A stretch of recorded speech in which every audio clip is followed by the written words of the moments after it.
நன்றியை தெரிவித்துக் கொள்கிறேன். என்னைக்கும் ஜெபம் பண்ணுவேன். இப்போ எப்படி ஜெபம் பண்ணுறேன்னு கேட்டால் என்ன லட்சக்கணக்கான பணத்தை கொடுன்னு சொன்னேன். இப்போ ஆண்டவர்கிட்ட சொன்னேன் கோடிக்கணக்கான பணத்தை கூட ஆண்டவரே. I am not jogging. இங்கே தான் என் கருத்துக்கு ஆண்டவருடைய ஊழியத்தை வலிமையாக செய்கிறவங்க என்னை காட்டி நீங்கள் பெரியவங்க, எனக்கு நேர்மையானவர்கள், வேறுபட்டவர்கள். ஆண்டவர் தந்த ஒரு சின்ன ஆலோசனையை நான் உங்களுக்கு தருவேன்.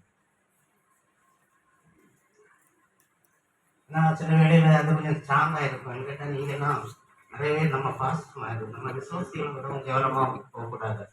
நான் சின்ன பையனாக இருக்கும்போது தள்ளும்புள்ள விளையாடுவோம். சாப்பிட்டா சத்தியம்பரம், முருமுட்டி, நக்கோனி, ஐக்கியசி, ஆரஞ்சு, கீழேசி. ஆரஞ்சு அப்புறம் எங்கே போவோம்? கீழேசி. திரும்பவும் சாப்பிட்டா. நம்ம ஊழியம் கீழேசியில் போகக்கூடாது. அப் வேண்டாம், மேலே மேலே போய்க்கணும். முடியலாம் நீங்கள் மேலே மேலே வரணும். விசுவாசியை விடவும் நம்ம பல மடங்கு பெரியவங்க. அதை மறந்து போகாது. நமக்கு பணம் இல்லாமல் இருக்கலாம், ஆத்மாக்கள் குறைவாக இருக்கலாம், நம்முடைய ஸ்டாண்டர்ட் ஒரு நாளும் குறையக்கூடாது. அல்லேலூயா. பிலிப்பியர் 3:12 வாசிங்க. பிலிப்பியர் 3.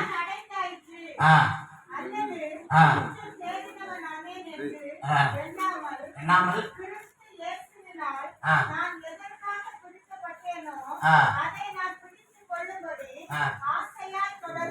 ஆசையா சொல்றேன். ஆசையை பத்தி நான் பிரச்சனை பண்ண போறேன். ஆசை வைக்க கூடாதுன்னு பைபிள்ல போட்டிருக்கு, ஆசை வைக்கணும்னு போட்டிருக்கு. ஆசையா சொல்றேன். I have a desire. என்னுடைய ஊழியர்களை, தாசர்களை, உங்களுக்கு ஆசை இருக்கா? ஒரு பெரிய சபையை கட்டணும். அல்லேலூயா. ஒரு 20 சென்ட் பூமி வாங்கணும், அல்ல 2 ஏக்கர் வாங்கணும். நீங்க என்ன நினைக்கிறீங்களோ அது உங்களுக்கு நடக்கும்.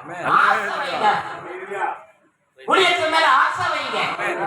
அதே ஆத்மாக்கள் எனக்கு வேணாம் ஆண்டவர், எனக்கு பேங்க்ல பணம் இருக்கோ இல்லையோ, என் பொட்டாட்டி பிள்ளைகளும் படித்தாங்களோ படிக்கலையோ, எனக்கு ஆத்மாக்களை தாரும். நான் இந்த உலகத்துல இருந்து எனக்கு ஆண்டவரை ஜான் நாக்ஸ் பிரேயர் பண்ணலாம். Give me Scotland, if not take my life. எனக்கு ஸ்காட்லாண்டை நீ தரணும், இல்லாட்டா இவங்க நீரை நீ கேட்டோம். அல்லேலூயா. சும்மா சாப்பிட்டுட்டு